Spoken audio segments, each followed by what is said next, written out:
Have you ever felt drained from always trying to be the good one? Always ready to help, always saying yes, always putting others' needs ahead of your own, only to wake up one day exhausted, overlooked, and abandoned? We grow up in a world that glorifies kindness, but rarely does anyone warn us that unbounded kindness is the blade that cuts you down. This is the very danger Marcus Aurelius, emperor and Stoic, cautioned against over 2,000 years ago. Misguided kindness will destroy you. In this video, we'll uncover 4 silent traps of unchecked kindness, and more importantly, how to be kind with clarity, strength, and intention. 1. Kindness doesn't mean abandoning yourself. There's a truth we're rarely told as children. Even kindness needs boundaries. We are raised on lessons of compassion, helping others, showing empathy, sharing what we have. And these are worthy teachings until they slowly turn into silent self-sacrifice, draining us without our awareness. We take pride in always being the helper, always putting others first, always being the shoulder someone can lean on. But over time, if we fail to notice, that very kindness becomes a double-edged sword, cutting into our own spirit and body. Stoicism never rejects kindness, but it insists that every action must arise from inner strength. Marcus Aurelius once wrote that our fiercest duty is to keep ourselves upright, to guard our peace of mind and preserve the body's strength. We cannot hope to lift the world if we have no solid ground beneath our feet. And this leads to a vital principle. Before you can give, you must possess something worth giving. Picture yourself as a vessel. If the vessel is empty, no matter how much you tilt it, not a single drop will pour out. But if it's filled with steadiness, health, and inner calm, then giving flows naturally, without strain. Kindness becomes sustainable only when it springs from wholeness, not from the habit of overextending ourselves to please others. A common mistake is confusing kindness with self-sacrifice. Too often, people equate helping others with abandoning themselves. They spend all their time on others' needs, solving others' problems, carrying others' emotional burdens, leaving no room to breathe for themselves. Over time, this breeds disorientation, fatigue, and even a quiet bitterness buried beneath a shell labeled kindness. This kind of sacrifice is not noble. It's a sign that we have lost our personal boundaries, which runs contrary to the spirit of Stoicism. Stoic philosophy teaches that while we cannot control everything, we can govern ourselves from emotion to action, from reaction to decision. So when we constantly put others first, we surrender that control. We let guilt steer our behavior, let others' expectations dictate our time and energy. Kindness then becomes a trap, an unnamed duty that makes us forget that we too are human, with limits, with needs for rest, for healing, for renewal. Think of the safety instructions on a plane. Before takeoff, flight attendants always remind us, in an emergency, secure your own oxygen mask first before helping others. This isn't selfish, it's survival. If you lose consciousness, you can't help anyone. Life works the same way. Kindness without awareness can hurt both you and those you're trying to help. A kind person who is exhausted can't give lasting support. Someone who always says yes while holding back silent stress cannot offer love in its true form. Stoicism does not call us to be cold or indifferent. On the contrary, it urges us to live with reason and intention. This means that if you help someone, do it because you genuinely want to, and because you have the strength to do so, not because you're afraid of judgment. If you refuse, if you give your time or energy, let it come from a place of calm, not from compulsion, not from the burden of trying to carry the world. And if you need to step back to recover, do so without guilt. Caring for yourself is never selfish. It is the foundation of sustainable kindness. Marcus Aurelius once wrote in Meditations, "Don't waste time debating what a good person should be one, but to truly live with kindness, we must understand that the first kindness is to ourselves. It means allowing rest, embracing silence, and setting limits. It means saying no when necessary, and saying yes only when it comes from genuine empathy, not from pressure. It means choosing your connections, not to reject others, but to protect your mind from needless depletion. We don't need to abandon kindness. We need to train it in wisdom, and that wisdom arises from knowing ourselves, from listening inwardly, from honoring the natural limits of being human. In every exchange, emotional, professional, or through social, there is a law of balance. You cannot keep giving without knowing how to receive, even if it's just a moment of stillness to recharge. Kindness is not a one-way street. It needs boundaries, adjustments, and must be sustained from within before it can flow outward. So take a moment to reflect on how you're living. Ask yourself, am I being kind out of love or out of fear of judgment? Am I helping because I choose to, or because I don't dare say no? Am I caring for someone, but forgetting myself in the process? These questions are not meant to deny the value of kindness, but to return it to its rightful place, a noble act that must come from a solid and peaceful foundation. Stoicism is a path of reason, but it never lacks humanity. It teaches that self-mastery is the root of all moral strength. When we are grounded within, when we can say yes and no with clarity, our kindness ceases to be a burden and becomes a true light. That light not only guides others, it warms our own spirit. And in that way, we stop being the ones who burn ourselves out to warm the world, and instead become keepers of the flame. A flame that knows how to pace itself, how to nourish, and how to shine in the right way. 2. Kindness, tied to expectation, is the fastest path to disappointment. There's a truth many only discover after being hurt. When kindness comes with expectation, it brings not joy, but disappointment. We often believe that if we treat others well, they'll value us, respond in kind, and never bring us sorrow. But life doesn't follow the emotional logic we wish it did. When we're kind in hopes of gaining approval, gratitude, or affection, we are placing our hearts in others' hands and letting them determine how we feel. This is a dangerous act through the lens of Stoicism, for it breaks a core tenet. Focus only on what lies within your control. Stoicism teaches that action belongs to us, but outcomes do not. We can choose how to be what. We can decide to be kind, compassionate, or helpful. But we cannot compel others to be grateful, to love us, or to respond the way we hoped. Expecting others to behave according to what we deem right is simply another way of setting ourselves up for pain.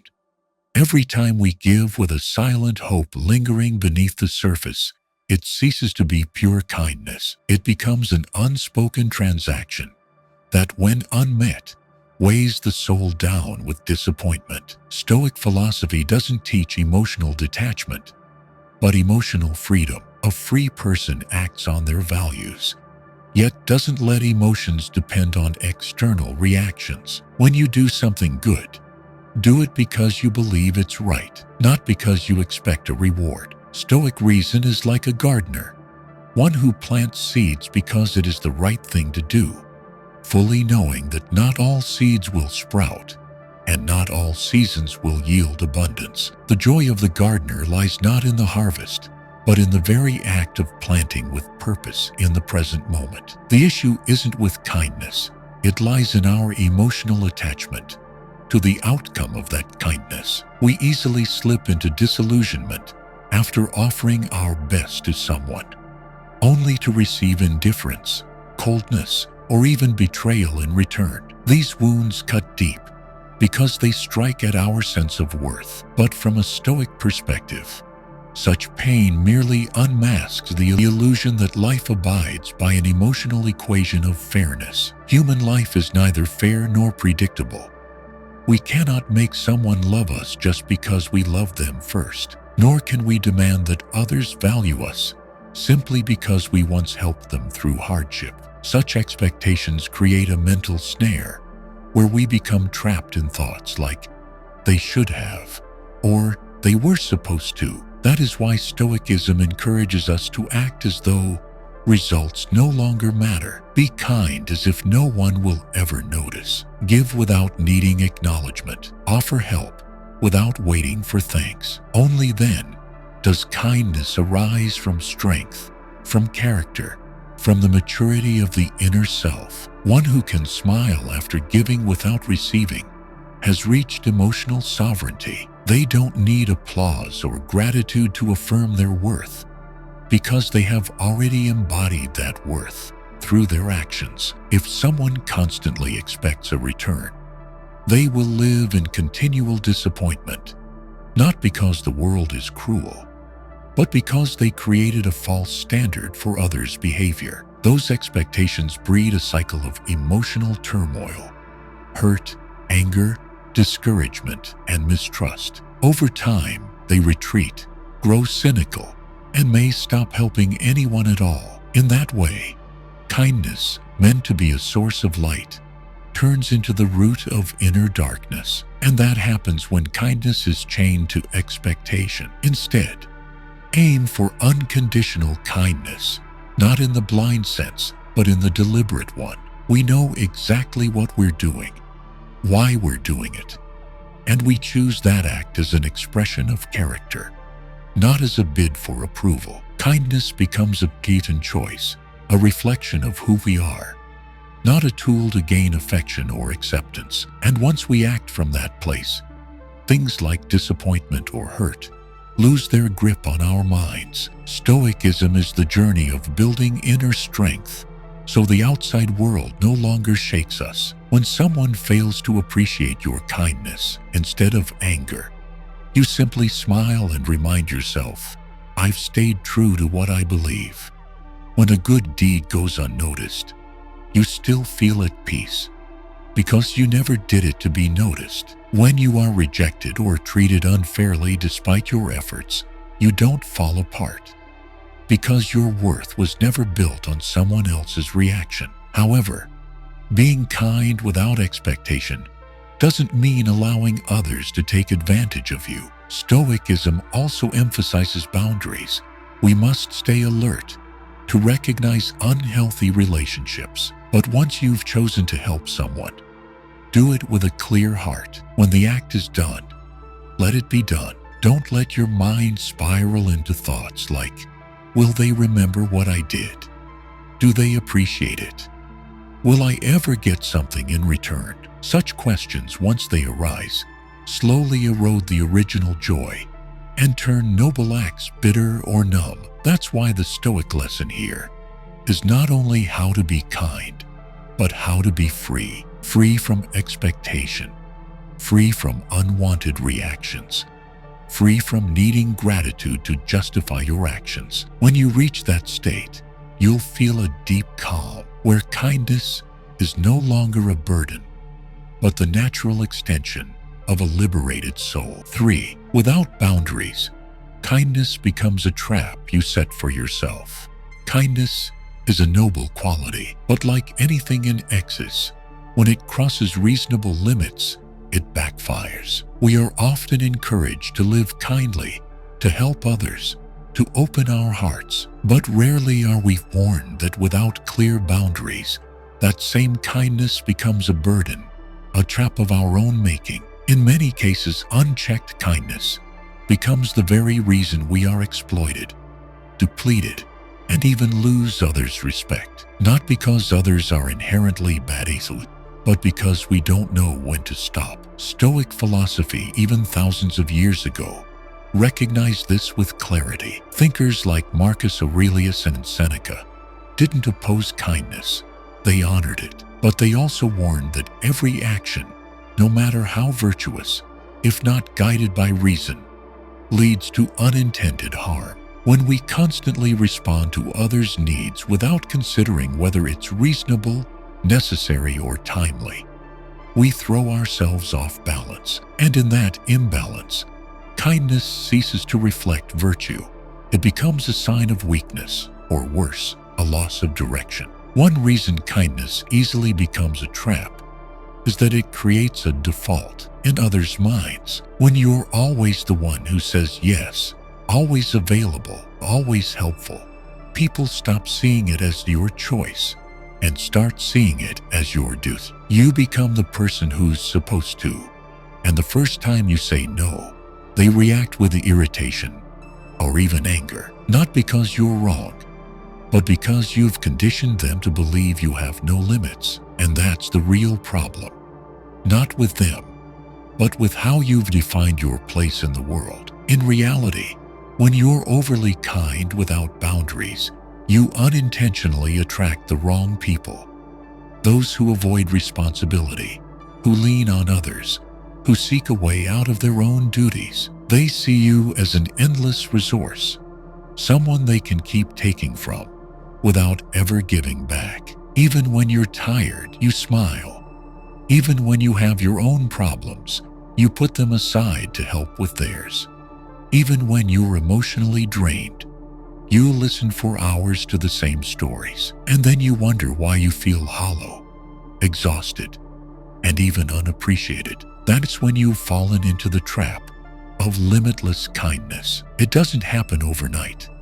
It's the result of countless small choices over the years where you kept pleasing others while silencing your own voice. You've dug a hole of dependence where others now see your sacrifices as expected. And once you're in it, climbing out is tough because you'll face anger, resistance, even distance from the very people who once seemed closest, simply because, for the first time, you dared to set a boundary. In Stoicism, setting boundaries is not selfish. It's a sign of self-respect and understanding. Marcus Aurelius emphasized that we must learn to stand on our own feet. If you keep doing others' part for them, they'll never learn to stand on theirs. You think you're helping, but you're actually holding them back. It's a paradox of kindness. On the surface, it seems generous, but underneath, it harms both sides. You lose your energy, and they lose their growth. Look to nature. No tree thrives if its roots depend on another for too long. No animal learns to hunt if it's fed by hand its entire life. Humans are no different. To mature, we must learn to solve our own problems, take ownership, and extract lessons from our failures. When you're always there to put out fires for others, you rob them of the chance to grow. At the same time, you pull yourself off your own path of development because all your energy is spent keeping others in balance, while you yourself are tipping over. The issue isn't that we're kind, but that we forget kindness must be managed. Like money, if you spend without a plan, crisis is inevitable. The same goes for kindness.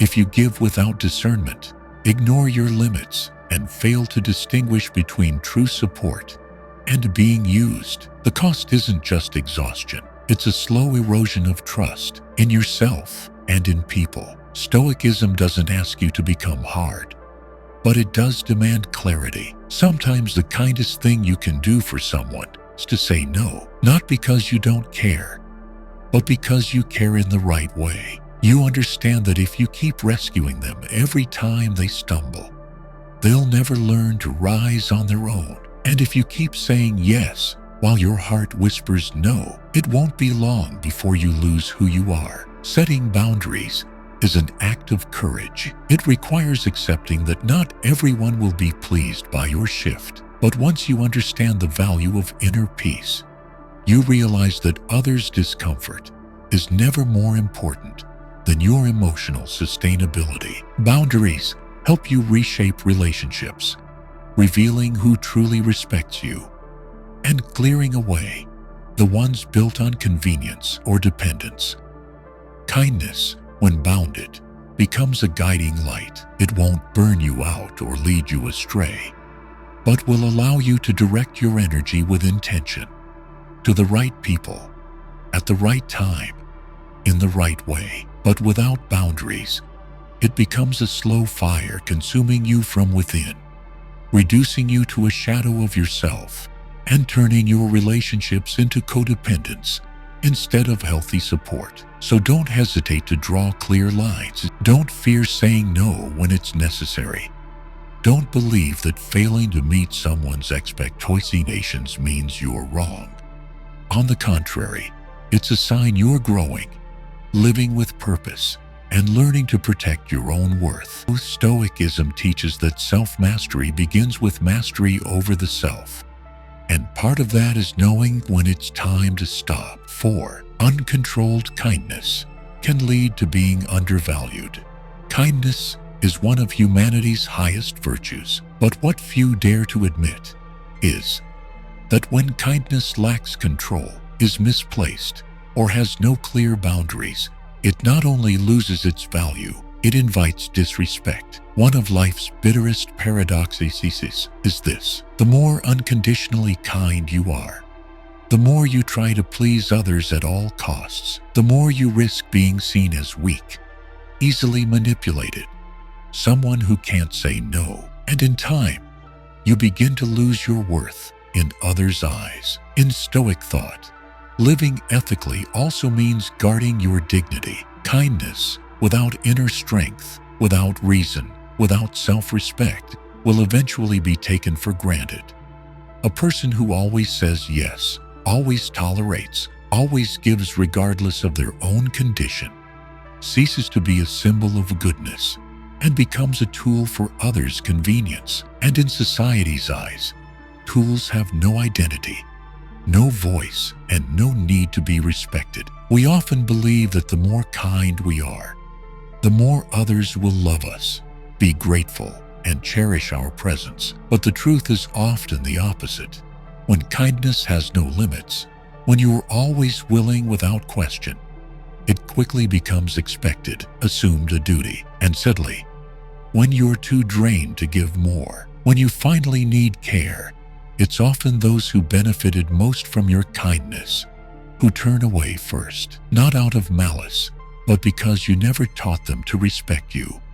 You only taught them to consume your kindness as if it were endless. Stoicism centers on reason, and one of its clearest signs is knowing when to stop. A wise person never tries to please everyone.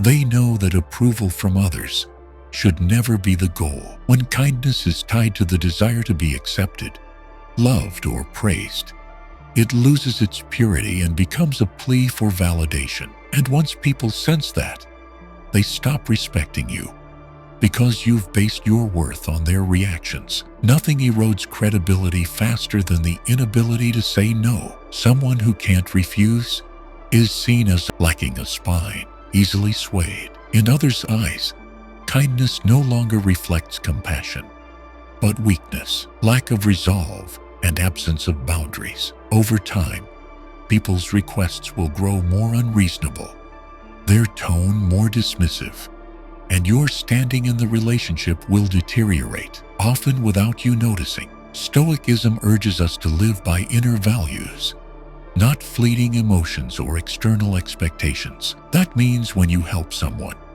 you must know why, and be sure it comes from intention, not fear of judgment, not a hunger for praise, and not the belief that your worth depends on it. A kind act only holds real meaning when it's rooted in a mental clarity, and only when you can say no when needed will your yes be truly respected. Respect does not come from unconditional sacrifice. It comes from the ability to draw clear boundaries. People only respect you when they know you are not easily swayed, that you live by your own principles, guard your time, and think before you act. In that space, every act of kindness is appreciated more because it's understood as a conscious choice, not a forced obligation. That's the difference between measured kindness and limitless giving. One is valued, the other is dismissed. Another clear sign of uncontrolled kindness is when people only reach out to you when they need something, when you become the one they remember in crisis but forget in calm. You're stuck in an imbalanced relationship. And if you fail to see it, if you don't set limits, you're enabling a toxic cycle where others keep taking and you keep giving without ever receiving in return. At that point, kindness is no longer a noble act. It's helplessness dressed up as virtue. We must learn how to say no, not to reject every opportunity to help, but to remind ourselves that kindness must be selective, considered, and rational. When you learn to turn down requests that exceed your boundaries, you teach others to respect your time, your energy, and your self-worth. More importantly, you teach yourself to value who you are, which is essential if you want to build a life that's mentally and emotionally resilient. Kindness is not built on endurance. It is built on dignity. A person who knows their limits, who knows how much they can give without harming themselves. Someone capable of long-term, sustainable kindness. By contrast, someone who doesn't know when to stop will quickly burn out, physically and mentally. And when there's nothing left to give, they fall into fatigue, cynicism, and a loss of faith in others. That's a fate anyone can avoid if they learn to temper kindness at the right time. Stoicism does not deny the importance of kindness, but it demands that you be kind with wisdom.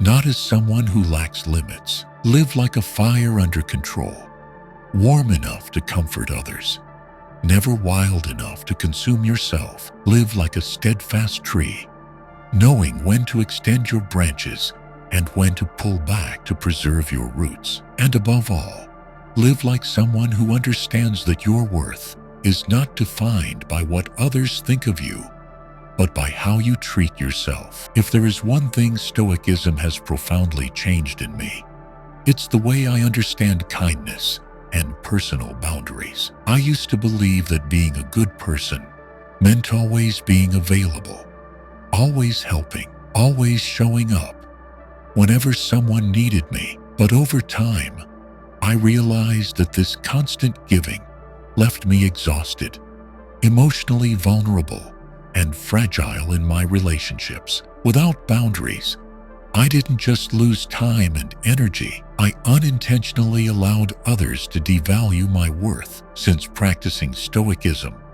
I've started asking myself before each decision, does this align with my values? Does it disturb my inner peace? Will it drain me? These questions have become a compass, helping me live with more clarity, more strength, and without guilt when I need to say no. I've come to understand that true kindness doesn't come from pleasing everyone. It comes from being honest with myself and knowing where to draw the line. So in my daily life, I choose to give with awareness. I help when I know I have the strength. I listen when my mind is spacious enough. And I say no when it's necessary to protect my peace. That's not selfishness. It's self-mastery, a virtue that Stoicism has always held in the highest regard. If you've ever felt that your kindness has been used, dismissed, or taken for granted, then now's the time to reclaim your boundaries, your calm, and your inner strength. Stoicism doesn't ask you to stop being kind. It shows you how to be kind without losing yourself, because kindness without wisdom and boundaries eventually becomes a burden to the one who carries it. If anything in this video has made you reflect, sparked a light within you to live with more strength and clarity, don't forget to like, subscribe, and turn on notifications to continue this journey of inner growth with us. And remember, kindness only holds meaning when it doesn't make you small in your own life. See you in the next video.